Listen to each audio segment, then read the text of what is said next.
Tapi kalau kita bagi-bagi imamnya sehingga antara satu imam dengan imam yang lain pasti ada kekurangan dan perbedaan.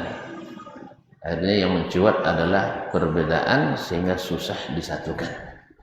Tapi kalau imamnya Muhammad sallallahu alaihi wasallam, maka kita akan selalu kembali kepadanya karena sunnah-sunnahnya terbukti menyatukan dan menyamakan. Ikhwan akhwati billah,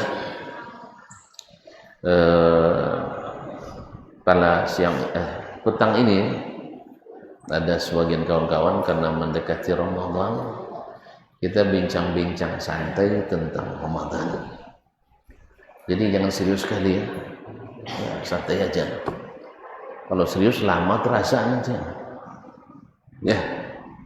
Jadi kita bincang-bincang santai, tidak lama selesai itu ya, tidak lama selesai, paling lama menjelang azan maghrib itu paling lama. Saya berharap tidak setengah lima sekarang ya, setengah 6 mungkin dah selesai insyaallah taala. Ikhwani wa akhwati fillah, saudara dan saudari kesemuanya, para antum ini para ustaz, para ustazah, jadi tidak perlu lama-lama ya. Pembahasan kita hari ini terbagi menjadi 3 saja. Yang pertama tentang hikmah dan maqasid as-shaum. Hikmah dan maqasid as-shaum, puasa. Yang kedua tentang sedikit tentang hukum-hukum puasa. Hukum-hukum puasa. Dan yang ketiga adalah fawaid wa thamarat as-shiyam. Walaupun antara yang pertama dan ketiga itu ibarat rumusan masalah dengan kesimpulan pembahasan. Ya saya mengajukan judul belum? Pasti ada rumusan masalah, di ujungnya ada kesimpulan, bab kesimpulan. Wa bismillah naqul. Kaum muslimin, kenapa kita berbicara tentang hikmah dan maqasid? Karena kita melakukan sesuatu, kalau tidak jelas apa yang dimaksud dan apa yang didapat, kayaknya kurang semangat ya, kurang semangat. Berarti sekarang kita mengaji begini ini, kalau tidak ada penghayatan kita tentang maksud kita, apa hikmahnya kita ngumpul-ngumpul begini? Bukankah masing-masing setiap hari di masjid tempat tinggalnya ada pengajian? Bahkan juga di sekolah kita ada kajian. Ustaz ya, Ustaz Fitri masuk dan Fauzan ada kajian. Buya Godang dan Utsaimin dan Ustaz ada kajian. Baik, terus kenapa tambah lagi? Jangan-jangan Ustaz Dasman menjadikan ini sebagai proyeknya, kan itu jadikan sebagai proyek gitu. Maka saya katakan, kaum muslimin dan muslimat dirahmati Allah, sesungguhnya mengaji ini saya mengibaratkannya seperti makan. Makan, alhamdulillah tidak satu pun kita yang tidak ikhlas. Sahih? Hah? Ada enggak tuan-tuan yang makannya tidak ikhlas? Hah? Berapa kali sehari? Ada enggak? Ada yang 6 kali. Antum mengingatkan saya dengan cerita seorang ustaz ya. Saya makan siang tuh 4 kali ustaz. Pertama sekali makan di rumah Uci, nenek. Habis itu mampir rumah di Mayate. Sudah itu rumah apa? Sudah itu terakhir rumah Ama. 4 kali makan siang. Subhanallah. Tidak satu pun kita yang bosan makan tiap hari 3 kali. Sahih? Ada yang bosan saya? Kalau bosan mesti sakit. Yang sudah mulai bosan makan mesti sakit. Mesti sakit. Dan saya katakan yang sudah mulai bosan ngaji mesti sakit. Yang bosan ngaji pasti sakit. Nah, coba tunjuk tangan siapa yang sudah bosan ngaji. Soalnya bahaya nih, sakitnya sakit jiwa. Itu kan sembarang sakit. Kalau bosan makan sakit jasmani, tapi kalau bosan ngaji sakit rohani. Terus kan kaum muslimah dirahmati Allah. Kami subhanallah sering kami mengalami ya ketika masalah sulit dihadapi tapi ikut mengaji, masya Allah, minimal sementara itu hilang, bahkan tidak sedikit kita dengan mengaji menghilangkan banyak dendam kesumat yang bersarang di hati. Seperti kisah ada seorang saudara merhutani saudaranya sendiri. Lalu di saat jatuh tempo, jangankan dibayar, malah marah-marah, tidak mengakui. Ada juga ya, saudara kandung kayak gitu. Assalamualaikum, tidak ada salam-salam, tidak ada utang. Subhanallah, belum cerita apa-apa dia. Dalam kegalauannya dia pergi ke rumah orang tuanya, mengadukan saudaranya. Tentulah emak itu selalu bawa perasaan, lalu doa laknat keluar dari bibirnya. Andainya dikabulkan Allah doa itu, hancur banget. Lalu kan ke abang yang tertua sama. Memang Pak itu jak kenek dulu payah maturnya, lepayah matur. Celah kok. Nauzubillah. Jadi kaum muslimin rahmati Allah. Tapi subhanallah ditakdirkan Allah dia masuk ke masjid menjelang setelah maghrib ikuti pengajian. Ternyata munasabah antara kajian dengan apa yang dia rasakan saat ini tentang keutamaan memaafkan. Terbacalah oleh sang guru, faman afa wa aslaha fa ajruhu 'ala Allah. Siapa yang mau memaafkan dan mau memperbaiki hubungan, kalau sudah maaf hubungan otomatis baik. Enggak, ada sebagian orang enggak, saya maafkan Ustaz tapi tidak mau sujud-nyurnya. Ada maaf lainnya Ustaz tapi tidak percaya selama hidup lainnya. Ada banyak saya temukan. Ustaz, kenapa tidak maafkan? Tidak, saya sudah maafkan Ustaz, cuma jangan semua sujud dan tidak ada isyaratnya. Tidak bisa wasuan. Ya, ada seorang ustaz besar dengan ustaz lebih besar tidak bertegur sapa 20 tahun. Masya Allah, 20 tahun buya kok dua saat meter lo jawab kok dua buya saat meter sama saya. Tapi Allah mengizinkan saya sedang sakit. Memang doa orang sakit itu makbul Ustaz ya, makbul. Saya bilang sama beliau, mau enggak Ustaz, saya telepon sekarang, tapi tolong panggil dia dengan panggilan mengangkat dia lebih dari Ustaz. Coba saya tanya, umurnya mana lebih tua? Kawan main kelereng Ustaz nya. Tuanya tapi kawan main kelereng. Bahasa apa kayaknya? Bawaan. Enggak, sekarang tolong jangan pakai waang, tapi pakai ocu minimal, atau lebih bagus kalau kiai atau buya. Mau beliau, alhamdulillah saya telepon. Assalamualaikum. Kebetulan pula yang lebih senior itu nak POG. Mantap wono, pas munasabahnya. Karena orang kita kalau mau pergi haji itu mesti maafkan, masya Allah saya telepon. Buya, bahasa basi, minta maaf ya saya tidak jadi sempat mampir rumah sakit dari itu udah selesai kan.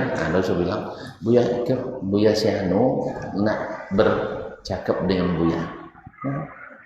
Buya cerita, Assalamualaikum cu.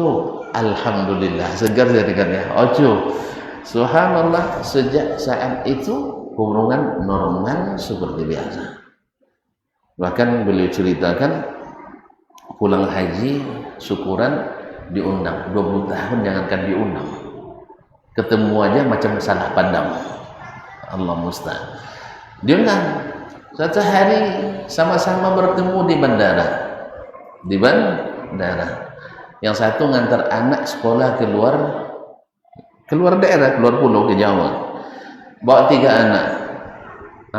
Lalu ketemu lagi sama beliau, tuh salam sama Tok Acu, salam sama Tok Acu, salam anak-anak. Habis salam ada tempelannya. Alhamdulillah dapat piti dari Tok Acu. Ternyata memaafkan, berbaikan, melapangkan rezeki. Subhanallah. Yang tadi saudaranya yang tadi ini kalau Nikola jadi sih. Nah, yang tadi mendengar ceramah Ustaz, langsung dia berazam, berjanji sama Allah, ya Allah, inni bi'tuka mazlamati min akhi. Ya Allah, saya ingin jual kezaliman saudaraku ini kepadamu. Terserah harganya, Allah yang menentukan. Apa harganya? Faman afa wa aslaha fa ajruhu 'ala Allah. Siapa yang mau memaafkan dan menormalkan hubungan, pahalanya Allah yang tanggung. Akhirnya selesai kajian, dia telepon saudaranya tadi. Assalamualaikum, man. Tidak ada salam-salam. Kalau mau minta piti, tidak ada piti lah. Tidak ada orang yang ambil piti ke bawah. Tidak ada orang ambil piti ke bawah. Yong, jen cito piti lah, tidak ada cito piti. Nah, tidak ada lagi cerita hutang. Semuanya sudah selesai. Heran juga dia. Cuma saya besok nak syukuran, kita bertemu besok malam di rumah ayah dan mak kita. Semuanya kumpul. Semuanya berkumpul. Di saat itu dia umumkan, alhamdulillah saudara saya sudah membayar hutangnya. Di saat itu syaitan datang, ya buka, kasih malu dia, beri malu di depan seluruh keluarga. Tapi alhamdulillah, apa katanya, ghalaba imani ala wasawisi syaitani. Iman saya menang lawan bisikan syaitan. Selesai ajalah, pulang sebelum tidur itu biasa berwudu dan salat witir, habis tidur. Subhanallah, di waktu tidur tadi dia bermimpi bertemu Nabi sallallahu alaihi wasallam. Assalamualaikum. Manit tariq? Siapa yang ketuk pintu malam-malam? At-tariq, yang datang di malam hari. Qala ana nabiyyuka Muhammad sallallahu alaihi wasallam. Lalu dia buka pintu. Subhanallah, Rasulullah datang. Qala na'am. Afauta an akhik. Kamu telah memaafkan saudaramu. Fa ana ukafi'uka fid dunya. Saya yang akan memberimu hadiah, apresiasi di dunia. Mari kita sekarang berangkat pergi umrah. Hadiahnya umrah bersama Rasulullah sallallahu alaihi wasallam dalam mimpi. Ya tidak sedang jago Kim, jago dutoro. Kalau nyobik boso jago dutoro. Nah, sedang mimpi. Tapi mimpi bertemu Nabi adalah hak. Karena syaitan tidak bisa menyerupai Nabi sallallahu alaihi wasallam. Cuman yang bermimpi mesti jujur, tidak sekedar klaim. Selesai umrah, tawaf, sa'i, menjelang berpisah Nabi alaihi salatu wassalam apa namanya, mengusuk punggungnya, dielus dari punggungnya. Ahsanta ya bunai, kamu telah berbuat baik hina abutan akhik, ketika kamu memaafkan saudaramu, maka pahalamu Allah yang akan tanggung. Akhirnya berpisah. Ketika berpisah, tiba-tiba terdengar suara azan subuh. Allahu Akbar, Allahu Akbar. Selesai mimpi, datang ibadah salat subuh. Kaum muslimin dan muslimat dirahmati Allah, luar biasa. Nah, sekarang kita mengaji ini, walaupun sering kita mendengar kaji, tapi lain lagi kadang-kadang ibarat makan tadi, tengok lado buaya, lado dua mas piso lah, tapi ternyata lado dua sebuah tu lado sebuah kok kadang tak sama. Soalnya lado dua Sunda dengan lado dua. Oh, cuma yang lama sih. Mana yang lama? Sunda. Karena kamu orang Sunda, iya losak ya nana. Kalau saya dua-duanya enak, ya. Walaupun istri saya bukan orang Sunda, kaum muslimin. Dua-duanya nak tambah lagi lalapan segar nih kan? Ya, ada lalapan di Sunda itu macam daun jelatang. Apa namanya itu? Iya, anak awalnya ragu makannya. Daun apa tuh? Tahu jelatang? Nah, itulah payahnya tak tahu. Daun apa tuh saya ini? Jelatang tak tahu? Yang kalau kena gatal kita? Hah? Nah, itu ada lalapan orang Sunda ini kayak gitu. Awalnya saya ragu makannya, tapi nengok orang tak ada yang gatal-gatal mulutnya, saya ikuti juga. Biasanya otomatis itu. Nanti bawa beliau kasih uji coba Ustaz. Tapi jangan ke mulut, cukup tangan saja. Nah, kaum muslimin muslimat dirahmati Allah. Jadi lain yang masak, walaupun bahannya sama, rasanya tidak sama. Demikian juga momennya, kadang momennya tidak sama.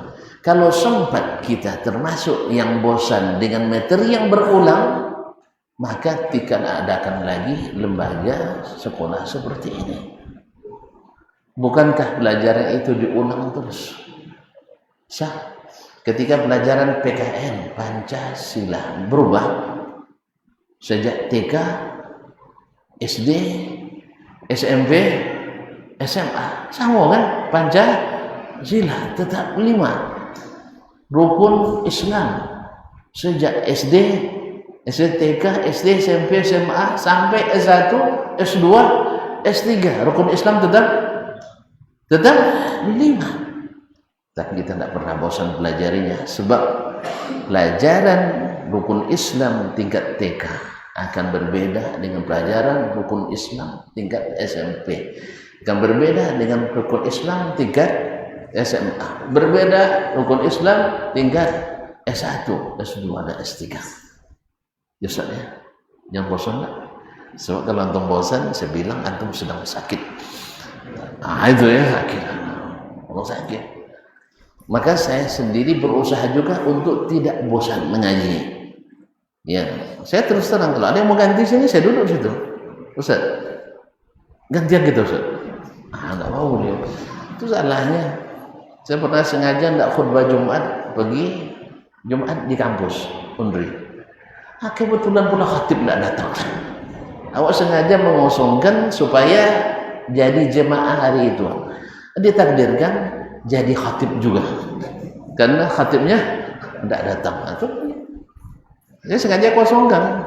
Ya tidak khutbah hari itu, pergi ke kampus. Saya tidak dengar pula orang lain khutbah, karena yang akan khutbah waktu itu termasuk yang orator juga, saya tidak dengarkan.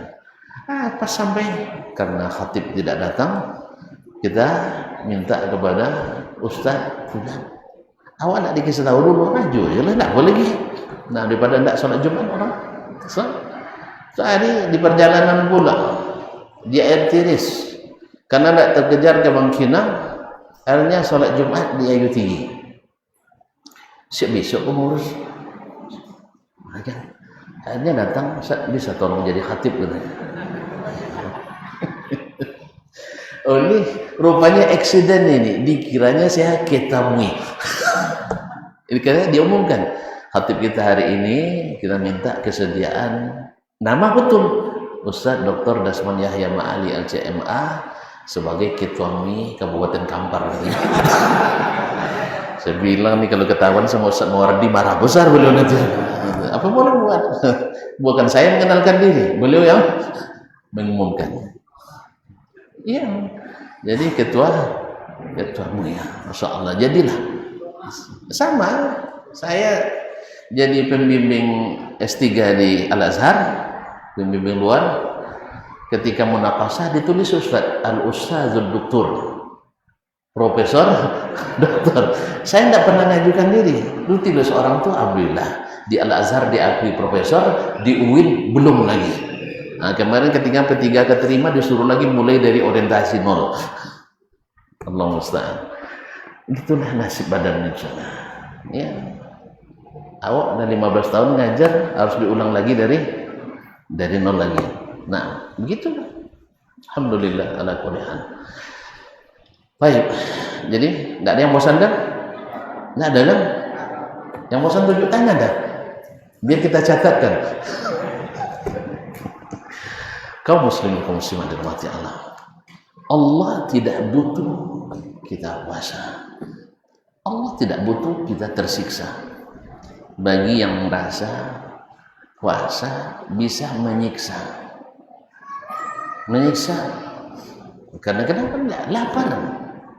Dan tidak sedikit orang kalau sudah puasa libur bekerja. Bahkan ada seorang pemimpin negara muslim, bukan negara Islam, negara muslim, tapi dia sekuler, melarang pegawai negerinya puasa dengan alasan mengurangi dan menurunkan etos kerja. Siapa yang ingin puasa ambil cuti, tapi gaji dipotong. Nah, itu orang nak murah raya, gaji dipotong, mau mereka? Tidak, akhirnya mereka ikut. Tapi saking sekuler memimpin, tapi sudah dilengsarkan oleh rakyatnya sendiri. Allah musta'an. Sampai orang berpandangan seperti itu.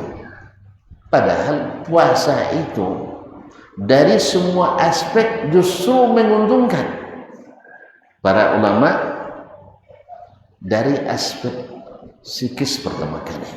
Dan ini puasa yang dengannya Allah katakan, ya ayyuhalladzina amanu kutiba alaikumus siyamu kama kutiba alal ladzina min qablikum la'allakum tattaqun. Membuat kalian bertakwa. Dan kalimat la'alla kalau menurut ilmu nahwu ya lit taraji wat tawaqqu, artinya cita-cita yang boleh dikatakan hampir pasti terjadi. Siapapun yang puasa dengan sebenar-benarnya mesti jadi orang bertakwa, mesti bertakwa, tidak mungkin tidak. Apa sebab? Karena puasa yang benar akan membuat orang bersifat dengan sifat orang bertakwa. Terkenal sifat orang bertakwa, rasa banyak kan? Di antaranya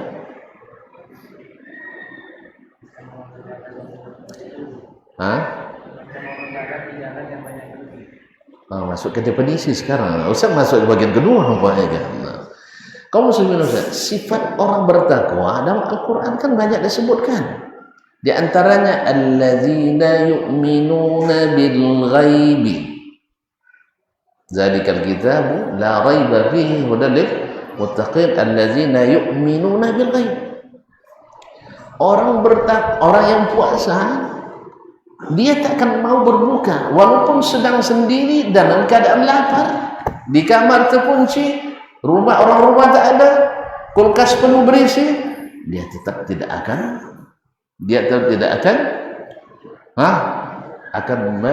makan apapun. Apa sebab?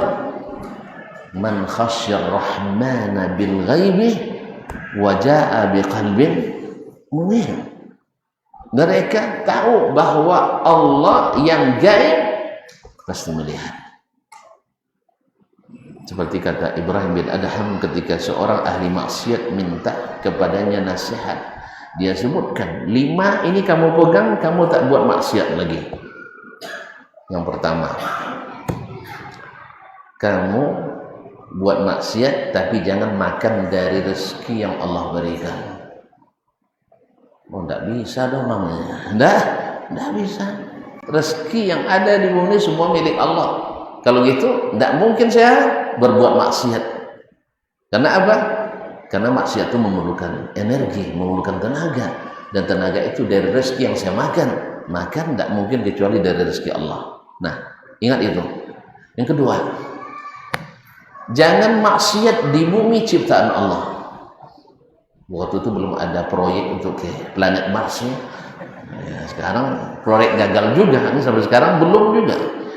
Ya, kalau saya katakan, ya, jangan pikirkan ini lagi, menghabis-habiskan waktu dan energi, apalagi untuk kita NKRI. Ya, piti utangnya nak terbahayu untuk mikir payah kamars. Cita-cita Allah untuk pergi ke planet Mars itu dananya murah, hanya $1 miliar untuk 1 orang. Itu bila kau kumpulin besar tadi, ada dana cadangan $1 miliar. $1 miliar untuk kurs hari ini berapa Ustaz? Hah? 15.000 ya? Ya Allah, antum punya dolar ya? Hah? 15.600?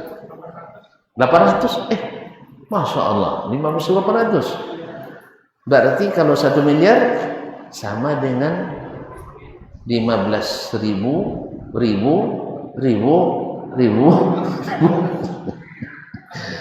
ya, 15,6 atau 0,8 triliun.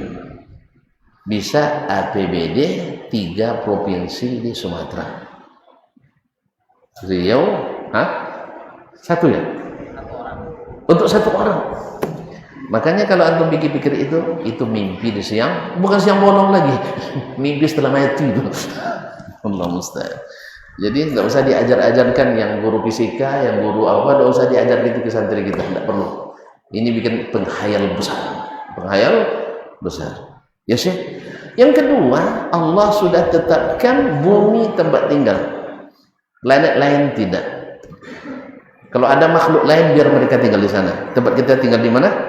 Di bumi. Walakum fil ardi mustaqarrun wa mata'un ilahin. Dah, sudah ketetapan Allah SWT.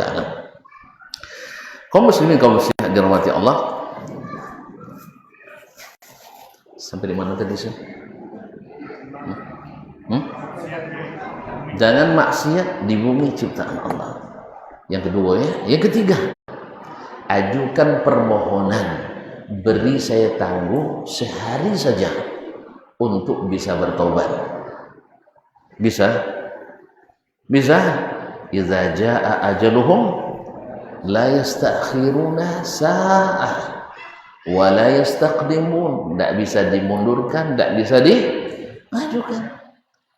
Baik, kalau gitu kamu otomatis mati mungkin belum sempat bertobat. Sah?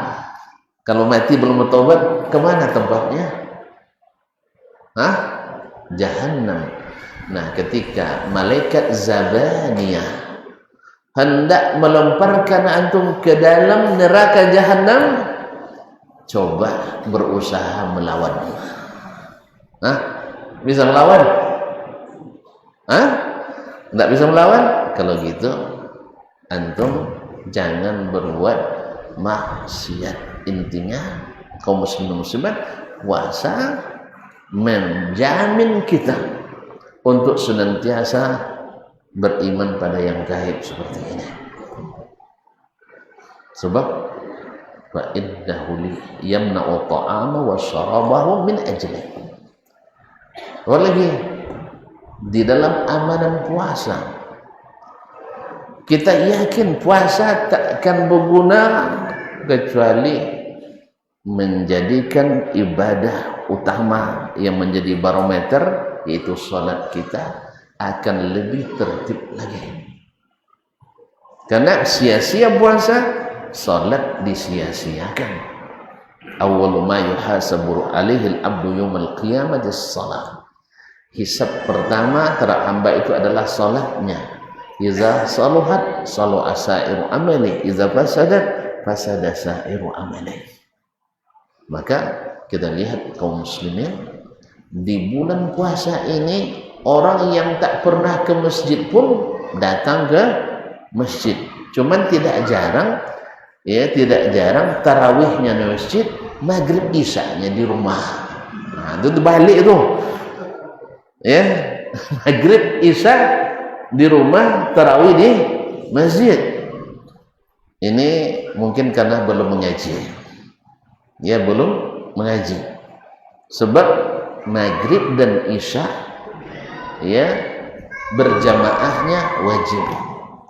Sedangkan tarawih berjamaahnya sunat.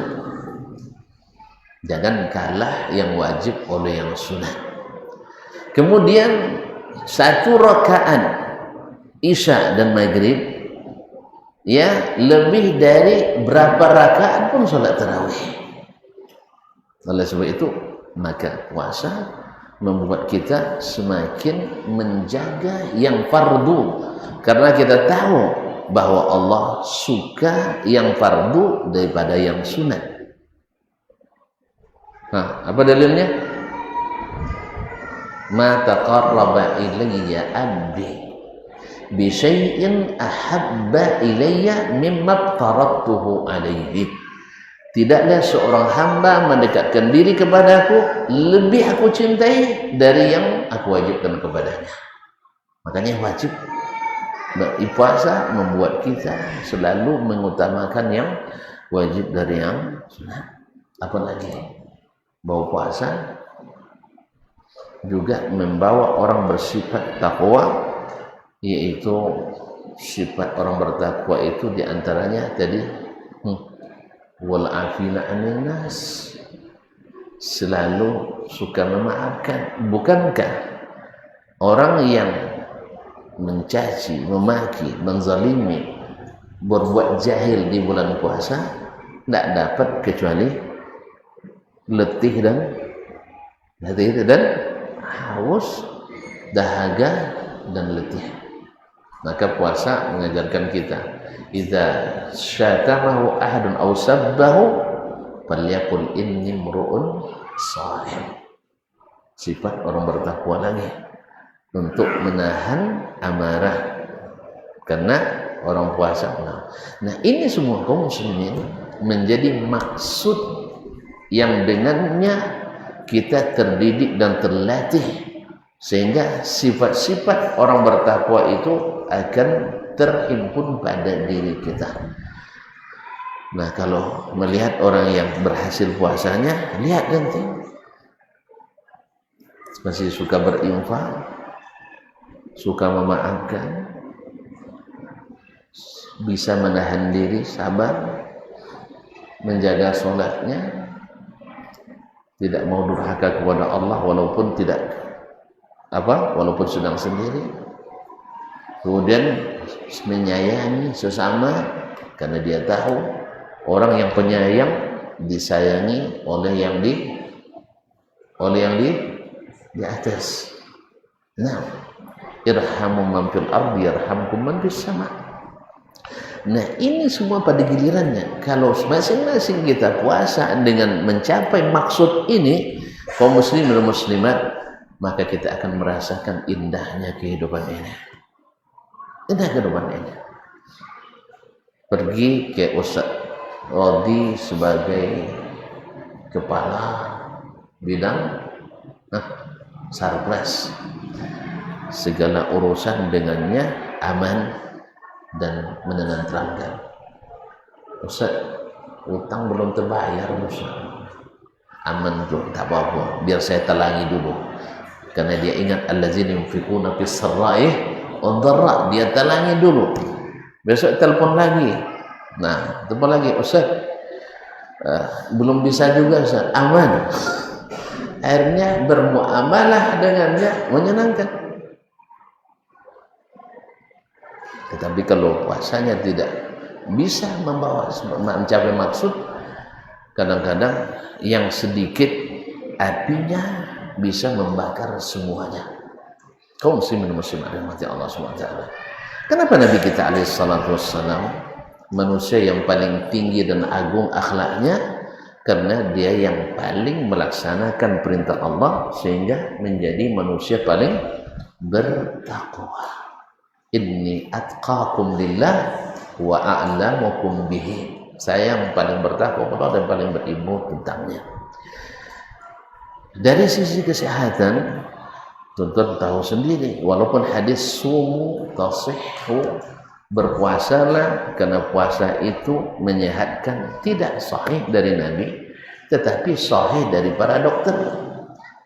Sahih dari para dokter bahwa puasa itu membuat sehat, bahkan dari sisi ekonomi sehat ekonomi, ya sehat ekonomi. Kalau kami masa di Madinah dulu, kalau bulan puasa sehat ekonominya. Apa sebab?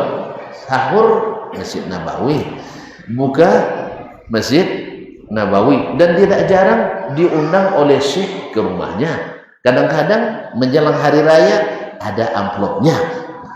Nah, kan itu kan kabarnya. Mana Ustaz Andri? Ustaz Andri, menjelang hari raya sehat enggak ekonomi? Coba kan di bulan Ramadan adanya itu. Iya kan, di bulan Ramadan adanya kan? Iya Ustaz, di bulan Ramadan adanya kan? Ada pun enggak? Lain anggukannya enggak dalam Ustaz. Saya kalau dipilih-pilih Ustaz Andri, daripada makan hari ini besok saja disehatkan ekonomi. Kaum muslimin dan muslimat menyehatkan. Nah, kemudian juga tadi saya katakan, secara sosial terlihat kerjasama yang apik antara orang-orang yang berpuasa. Coba lihat, nanti menjelang atau di pertengahan Ramadan, banyak masjid akan mengumpulkan dana sosial untuk anak-anak yatim. Dulu sebelum orang rajin mengaji dengan benar bagaimana hikmah dan maksud dari puasa, susah nyarinya. Dah sudah berbayar belum juga terkumpul uang. Tapi pengalaman di masjid-masjid yang sudah mengaji dengan benar, Masya Allah, sepekan sudah berlebih yang dikumpulkan. Ya susah, karena memang puasa ini yang dibarengi dengan ilmu tentang maksud dan hikmahnya akan lebih mengena daripada hanya sekedar sebagai rutinitas dan ritualitas biasa. Itulah sebabnya kenapa kita mengaji dan mengaji. Nah, kaum muslimin dan muslimat dirahmati Allah SWT.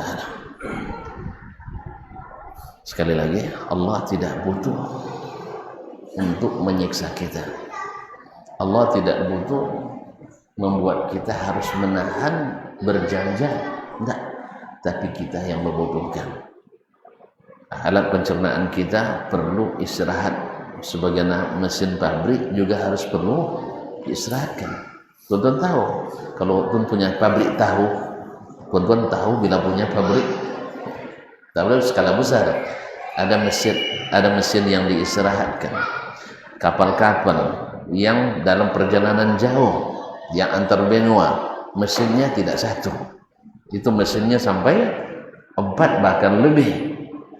Hidup 2, yang 2 istirahat.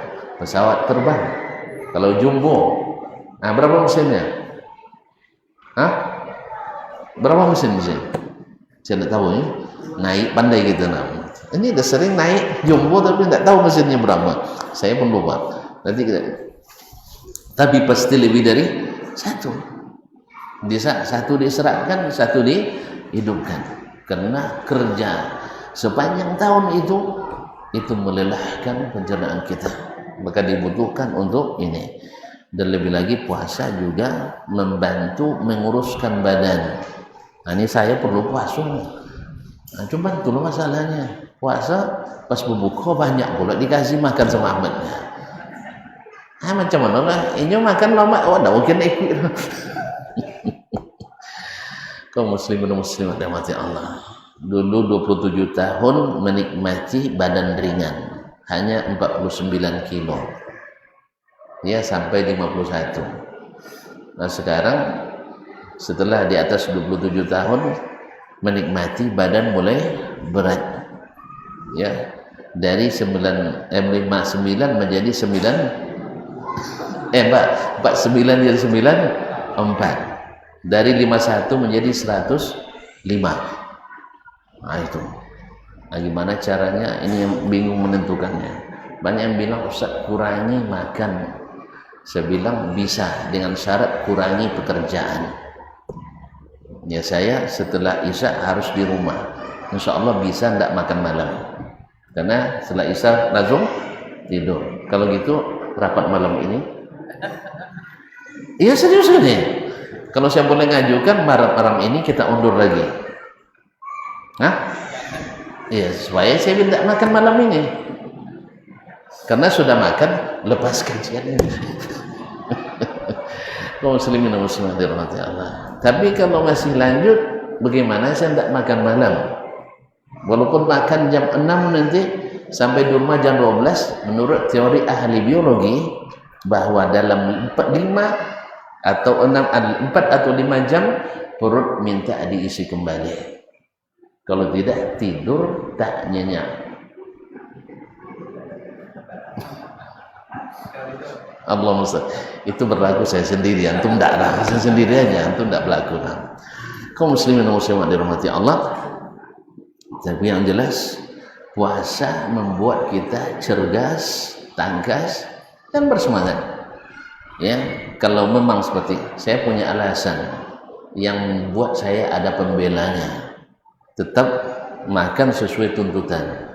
Seperti kata Imam Ibn Jauzi ketika ditanya tentang tafsir wa kulu wasrabu wala tusrifu, beliau mengatakan, di antara yang beliau katakan, iza kana iqlaluhu min ta'amihi, iza kana iqlaluhu min ta'amihi yamna'uhu min al-qiyami bi a'malihi wa ibadatihi fa inna alaihi alla yuqilla min ta'amihi. Bila mengurangi makan membuat dia kurang bersemangat menjalankan tugas-tugasnya, melakukan ibadah-ibadahnya, maka orang ini boleh makan banyak. Saya bilang alhamdulillah, ada jalan keluarnya. Ada jalan keluarnya. Karena beliau katakan, karena yang dilarang oleh Nabi bukan makan banyak, tapi makan berlebihan. Makan berlebihan. Alhamdulillah, untung ada Imam Ibnu Jauzi rahimahullah ta'ala. Saya sudah berusaha mencoba, tapi masih tetap gagal. Nanti kalau Ustaz Rodi punya program yang bagus, tolong bimbing saya ya. Nah, sampai hari ini saya coba mengurangi ujung-ujungnya di antar Ahmad ke IGD. Nah, itu masalahnya. Saya telepon malam-malam, akhirnya dijawab oleh Bang John. Bang John yang antam sebelum subuh ya Bang ya. Akibat mengurangi, nah itu. Jadi belum berhasil. Sudah 4 kali atau 3 kali Bang? 4 kali ya. Ya saya coba masih gagal total. Mungkin belum menemukan cara yang tepat. Nah, itu. Belum menemukan cara yang tepat. Kembali ke ini sedikit tentang hikmah dan maqasid. Sekarang kita masuk kepada yang kedua, tentang hukum atau ahkam yang berkaitan dengan puasa. Pertama, semua kita sudah tahu bahwa puasa itu tak ada khilafnya, wajib. Diwajibkan Allah pada tahun kedua Hijriah. ya tanda pentingnya di awal-awal sudah diwajibkan. Berarti Nabi alaihissalam pernah menjalani puasa Ramadan sebanyak 9 kali. Maka 9 kali ini sudah sangat cukup untuk kita mengetahui apa yang dilakukannya di saat sahur, apa yang dilakukannya di saat siang, apa yang dilakukannya di saat berbuka, apa yang dilakukannya di saat sholat malam, dan apa yang dilakukannya ketika kembali sahur dan seterusnya. Bagaimana bakal mengamalkan di awal, di pertengahan, dan di akhir, dan seterusnya. Maka semuanya sudah dicatat dan masuk dalam riwayat para ahli dan ulama dan dibahas oleh para fuqaha dan ahli hadis. Kita mengambil sedikit bahwa puasa ini pertama adalah hadiah untuk kita, khusus umat Islam, dikhususkan bulan Ramadan.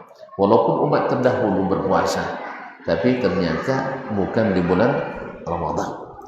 Dan Ramadan adalah bulan yang Allah pilihkan untuk turunnya Al-Quranul Karim, sehingga disebutlah juga Ramadan sebagai syahrul Al-Quran. Dinadai datangnya dengan salah satu dua cara menetapkan masuknya bulan Ramadan, ditandai dengan salah satu dua cara. Cara pertama, ru'yatul hilal. Sumu li ru'yatihi wa aftiru li ru'yatihi. Berpuasalah karena melihat hilal, dan berhari rayalah karena melihat hilal. Maka kita berpuasa bila melihat, dan bila belum, maka belum boleh berpuasa, sekalipun dalam perkiraan sudah masuk bulan Ramadan. Karena dilarang oleh Nabi SAW, la taqaddamu ramadana biyaumin aw yaumaini. Jangan kalian mendahului Ramadan satu hari atau 2 hari. Jadi tidak boleh mendahului Ramadan satu hari atau 2 hari. Illa rajulan kana yasumu sauman falyasum. Kecuali orang yang memang harinya rutin berpuasa, pas hari itu masuk hari rutinitasnya berpuasa, maka dibolehkan berpuasa. Oleh sebab itu kaum muslimin, tidak ada istilah berhati-hati kecuali mengikut Nabi alaihissalatu wassalam. Dengan mengikut Nabi, walaupun salah hasilnya, maka tidak berdosa. Tapi meninggalkan petunjuk Nabi, benar hasilnya, berdosa. Sebab apa? Sebab dia lain yang disuruh, lain yang dilakukan. Apa nama? Tongkau. Iya, lain disuruh, lain yang dikerjakan. Sumu li ru'yatihi, puasalah karena melihatnya, dan berhari rayalah karena melihatnya. Lalu negeri kita sering hujan, atau banyak hutan, atau banyak hutang. Ini kalau banyak hutang tak jual membantu nampak kan? Maka fa akmilu iddata sya'bana 30. Maka sempurnakanlah hitungan bulan Sya'ban 30 hari. Nabi sebelumnya sudah mengatakan asy-syahru hakaza wa hakaza wa hakaza, kemudian asy-syahru hakaza wa hakaza wa hakaza. Jadi bulan itu ada kalanya 29, ada kalanya 30. Kalau terlihat hilal di malam 30 berarti 29.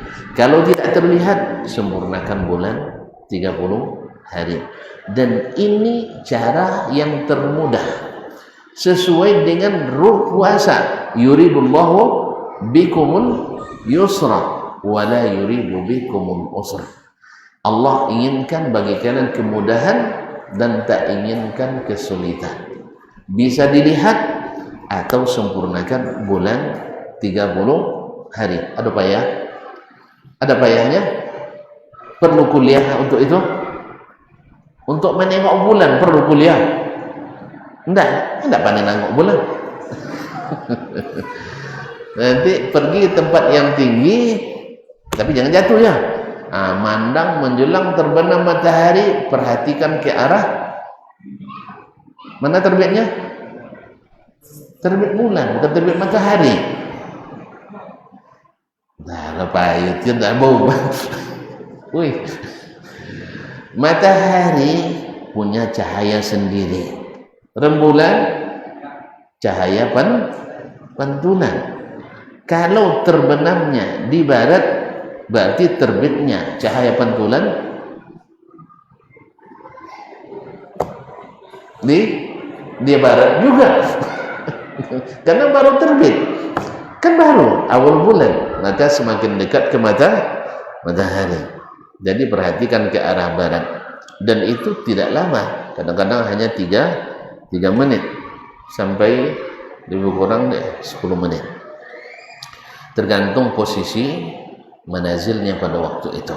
Kaum muslimin dan muslimat, nah sudah ijma' ulama seperti dinukil oleh Abu Bakar Al-Jassas dalam Ahkamul Quran, Imam Al-Qurtubi dalam At-Tafsir, Imam Ibn Abdul Bar dalam At-Tamhid dan Istisqar, Imam Ibn Taimiyah dalam kitab Majmu' Fatawa fi Amakin, Imam Ibn Al-Qayyim dalam Zadul Ma'ad, dan Ibnu Hajar dalam Fathul Bari, serta lain-lainnya, bahwa untuk menentukan masuknya anak bulan dengan salah satu dari 2 cara. Tidak ada cara yang ketiga. Tidak ada cara yang ketiga.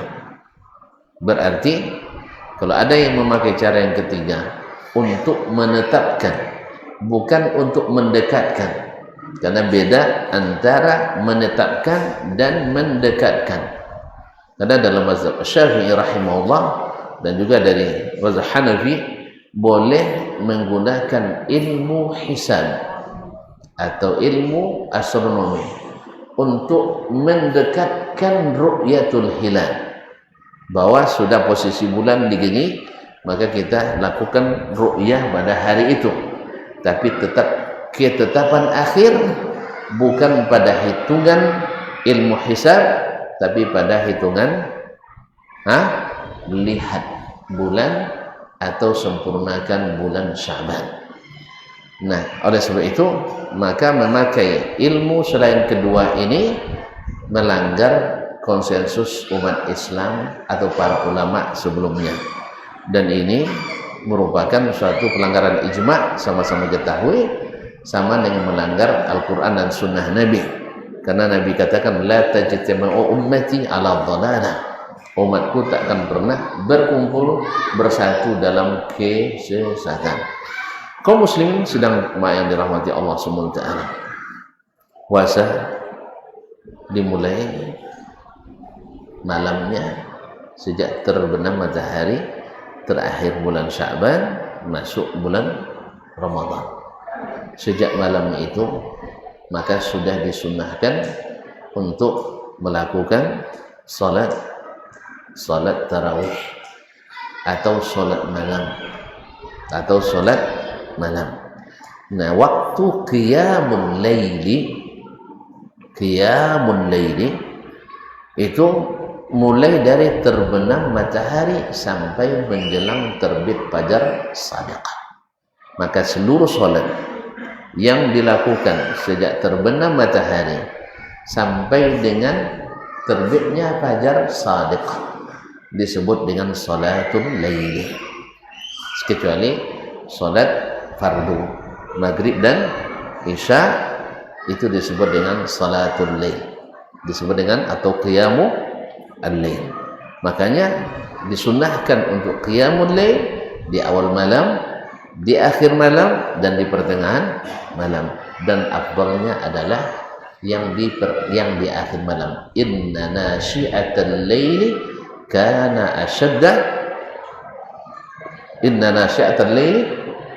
kana ashadda wat'an wa aqwama qila.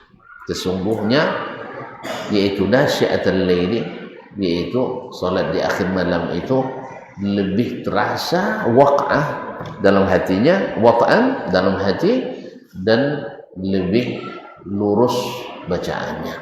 Oleh itu kaum muslimin kaum muslimat dirahmati Allah, boleh di awal seperti yang umumnya dilakukan kaum muslimin, dan boleh di pertengahan atau di akhir. Nah, yang melakukan kajian dulu misalnya selepas Isya dipanjangkan sampai 2 jam ngaji, habis itu baru sholat tarawih, berarti di pertengahan malam.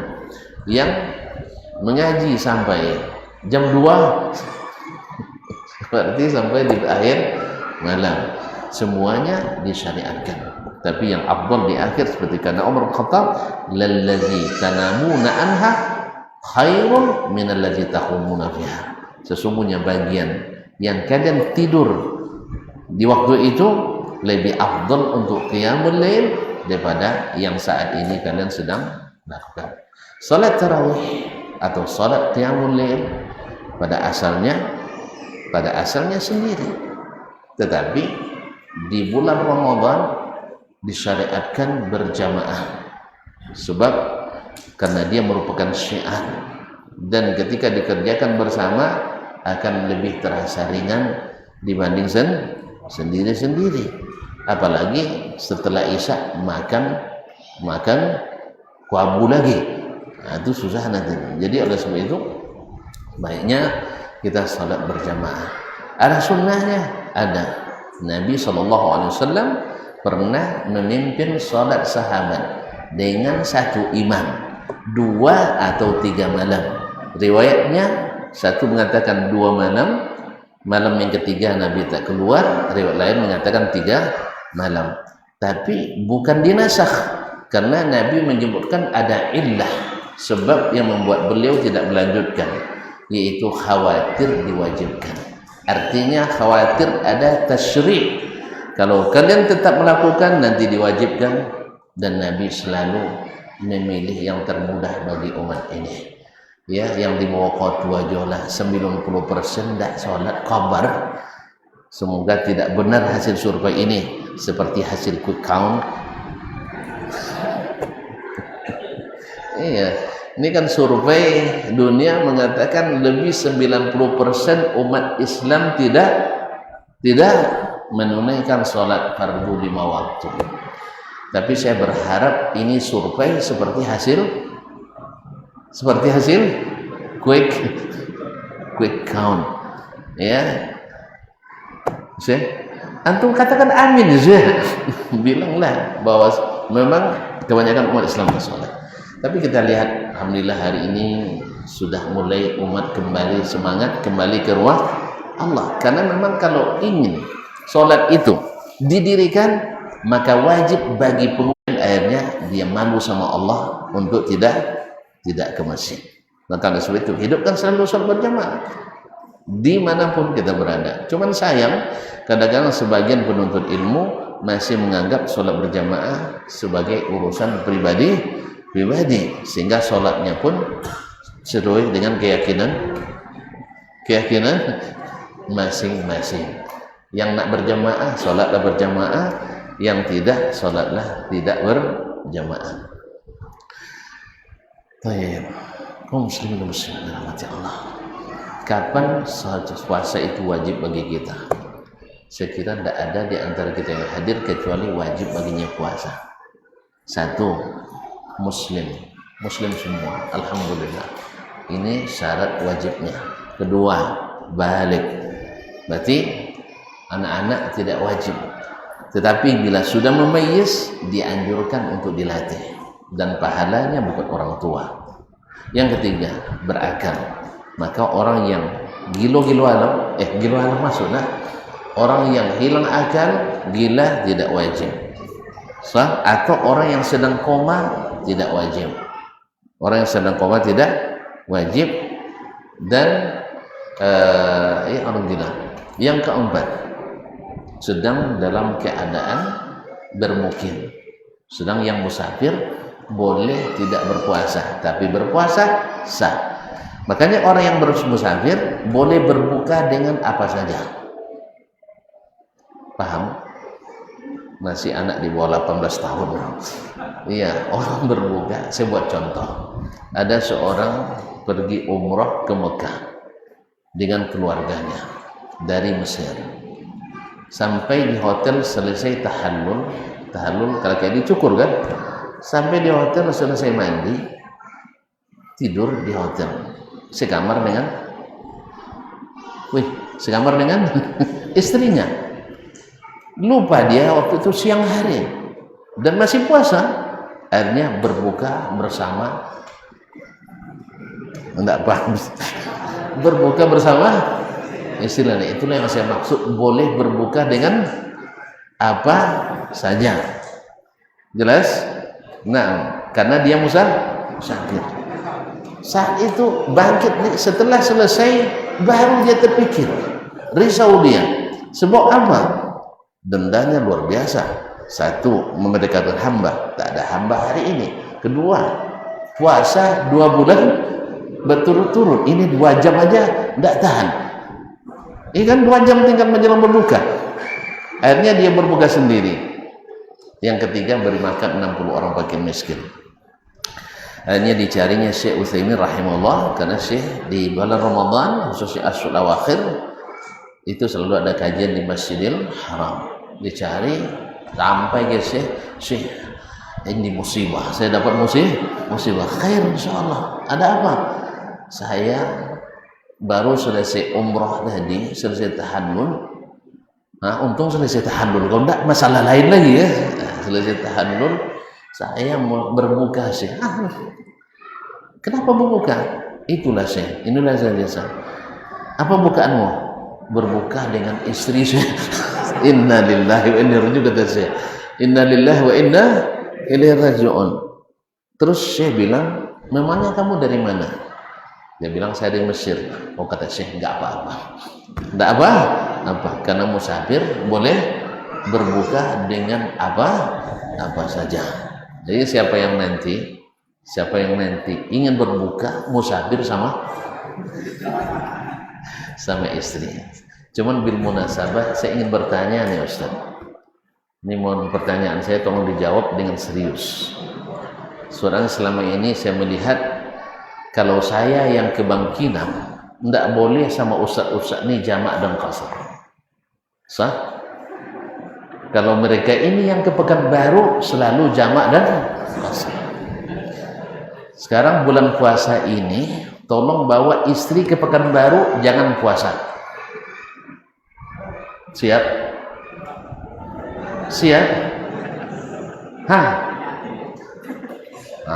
Berarti mengqasar salat ke Pekanbaru perlu ditinjau ulang. Karena ilatnya sama. Andainya antum siap tidak puasa hanya ke Pekanbaru, berarti antum menganggap dari Bangkinang ke Pekanbaru musafir. Wa in kuntum wa man kana minkum maridan aw ala safarin fa iddatun min ayyamin ukhra. Saya terus terang segan, lama saya simpan ini karena Buya Godang ada, Syekh Kabir ada, dia ustaz-ustaz besar semua. Segan juga karena ini ada munasabahnya. Saya undang nanti ke Pekanbaru, tolong jangan puasa sampai di Pekanbaru. Siap?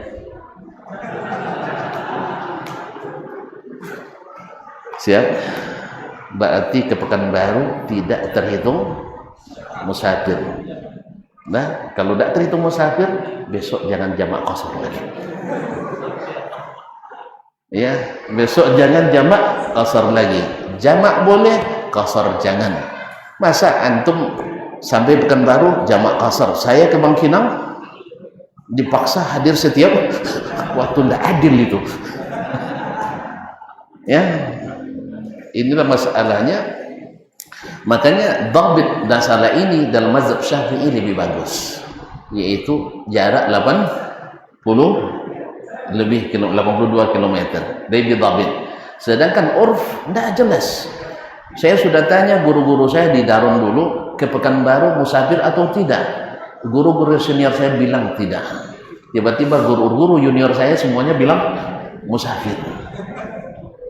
Ini penerapan yang keliru menurut saya, tapi tolong dibahas, jangan langsung diterima.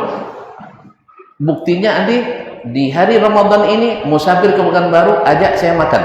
Tentu saya tidak mau karena tidak musafir. Atau nanti kalau mau makan saya siapkan. Kalau tidak siap berarti belum yakin ke Pekanbaru musafir. Jelas? Tolong dibahas lagi Ustaz ya, kumpulkan biar godang, kumpulkan Saya ingin belajar juga ini, saya ingin belajar. Nah, saya tahu bahwa mazhab Imam Ahmad kembali kepada urf. Tapi urf orang Bangkinang Pekanbaru sepanjang dan sependek pengetahuan saya tidak musafir. Sebagaimana orang Pekanbaru ke Bangkinang tidak musafir. Buktinya tak ada yang berani membatalkan puasa. Tak ada yang berani membatalkan puasa, apalagi berbuka seperti tadi.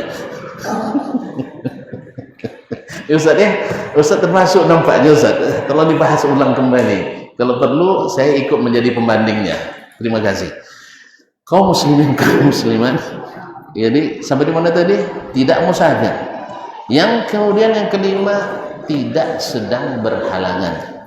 Tidak sedang berhalangan, yaitu haid dan nifas. Nah, siapa yang bebas dari ini, maka wajib baginya berpuasa. Kemudian ada syarat sah dan syarat diterima. Syarat sah dan syarat diterima.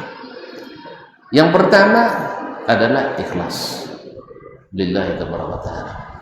Dan ikhlas ini berkaitan dengan niat, dan niat itu ada niat ingin mengerjakan dari sekarang.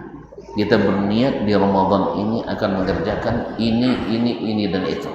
Atau secara global saya berniat Ramadan akan melakukan apapun peluang kebaikan.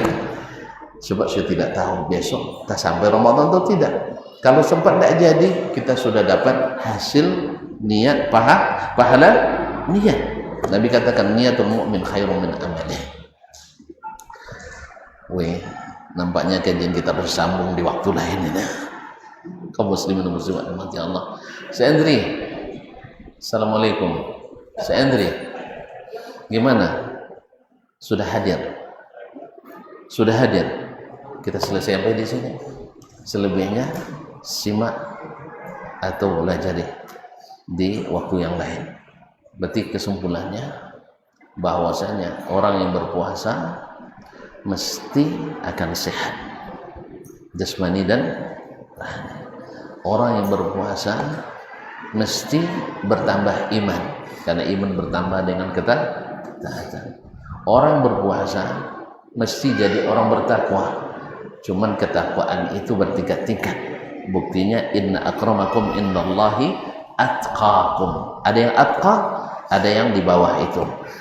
Nah, kemudian orang yang berpuasa mesti pemurah. Orang berpuasa mesti pemaaf. Orang pemurah mesti tahan banting dan sabar. Orang pemurah mesti peduli kepada sesama.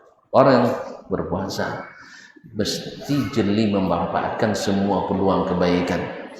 Di bulan puasa antum siapkan segelas air aqua untuk orang berbuka, dapat diharapkan menjadi pahala bagi orang yang pahala orang yang berpuasa, man fattara sha'iman. Barangkali ini yang dapat kita bahas pada kesempatan ini. Tadi saya katakan lama sebenarnya, cuman waktu tak terasa lama, rupanya berakhir. Terima kasih dan mohon maaf kalau ada pertanyaan ditanya buya-buyahan nantinya. Ya, dia banyak buya-buya kita, ada buya Fitri, ada buya Maharyadi, ada buya Abdurrahman Suroso, masya Allah, ada Kiai Radi, ada dan sebagainya, masih banyak, alhamdulillah. Baik, kita cukup selesai. Bisa ini, pusing aja ya, karena saya ini, katanya sudah ada kode. Wabillahi taufiq wal hidayah. Saya ucapkan selamat kepada kawan-kawan semua. Mudah-mudahan dengan kesiapan yang luar biasa kita lapangkan hati, kita sucikan diri, dan kita memohon kepada Ilahi mudah-mudahan diberi taufik dan hidayah sehingga puasa kita membuat prestasi kita semakin tinggi di dunia dan di akhirat. Wabillahi taufiq wal hidayah. Subhanakallahumma bihamdik asyhadu an la ilaha illa anta astaghfiruka wa atubu ilaik. Assalamualaikum warahmatullahi wabarakatuh.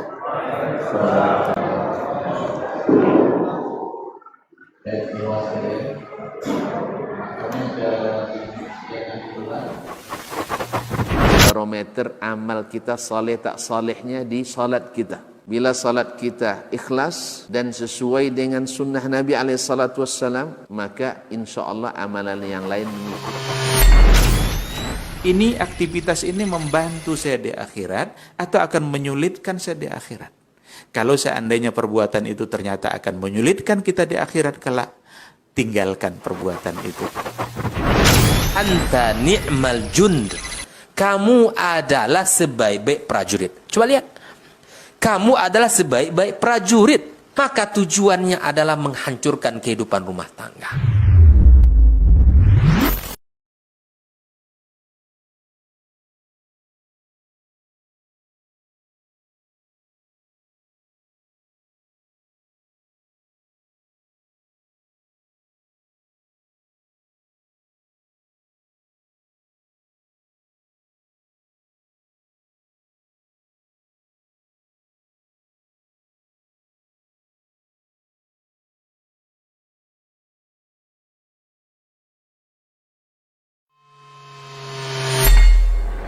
Di para sahabat itu, kaum muslimin, yang terbayang bagi mereka itu adalah infak. Yang terbayang bagi mereka adalah sebuah kebahagiaan, keselamatan di akhirat yang kekal dan abadi di sisi Allah Tabaraka wa Ta'ala. Semua kita boleh klaim sekarang. Kamu cinta Nabi? Cinta Ustaz. Cinta Nabi? Cinta Ustaz. Termasuk saya. Cinta Nabi? Cinta. Kapan tahunya? Besok di akhirat. Maka apa kata Nabi sallallahu alaihi wasallam? Amalur rajuli biyadih. Penghasilan yang terbaik adalah pekerjaan yang dilakukan oleh seseorang dengan tangannya sendiri. Wa kullu bai'in mabrur.